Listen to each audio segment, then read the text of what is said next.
Welcome to Dobby's Repairs. I'm Dobby the Fixing Elf, and this is what's in my toolbox, the series where I show you the tools I use to repair cars and fix things. So let's find out what's in my toolbox today. And in this installment, we have this brake fluid tester, which is quite a handy little thing. You can remove a cap on this end, which reveals the probe. And then it has the settings here. It does all different types of brake fluid.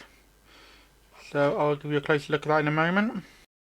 It does require a 1-to-play battery, which lives in this little case behind here. So let me quickly get this open. And then you can see there's a 2-to-play battery. Just pop out like so. And if you're going to replace the battery, all you need to do is just pop this one in and pop that on like that. And pop your cover back on. Quite simple to change the battery in this. Also, you can change between the different types of brake fluid. So this does .3, .4, .5.1, ENV4 and ENV6. So all you do to change is just press a long press on here and it will start flashing and go up the different brake fluids. And once you find the one you want, you just let go and it'll be set on that. So we want .4 for my next test, so that'll be thing. And if you just short press it, it will show you what fluid is on. So as you can see, I've set up a little demonstration for you inside the office here. We have 2 brake fluids. This one has some water in it. This one here has just brake fluid in it. This is all .4 brake fluid I should add. So if you just quickly tip on this, this will come on. We'll pop it in here. And you can see this one doesn't light up at all.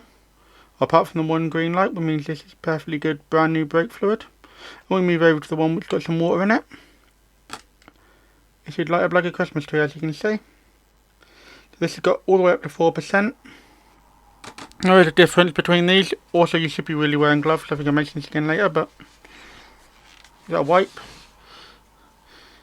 It starts at 0%, which means there's no moisture in the system. Then goes to 1% and 2%, which are okay, still perfectly usable.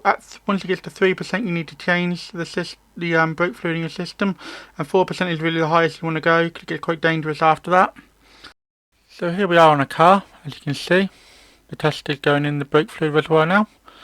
I haven't got it quite deep enough. I haven't completely covered the prongs, but once I get it to the deepest point, so the prongs are completely covered, then you see it goes up to 2%, which isn't bad for brake fluid. Obviously it requires a bit of maintenance. So between tests I like to wipe the end off. I also highly recommend wearing gloves. I haven't got any up here with me in the office, so I'm just doing my bare hand. But I've got a sink quite close by, and after you finish using it for an extended period of time, say like you do need to do one test, quickly rinse it under a tap, just wash it off and then dry the tips off, and then pop your cap back on. And obviously the battery needs to be changed periodically.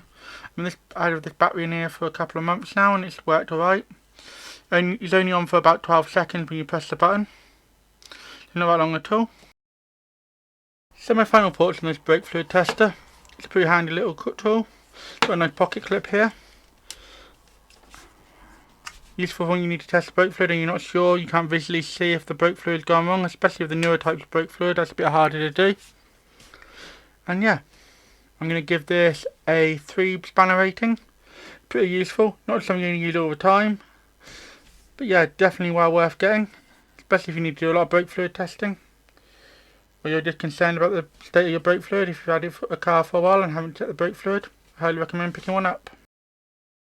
If you enjoyed this video, why not drop a like?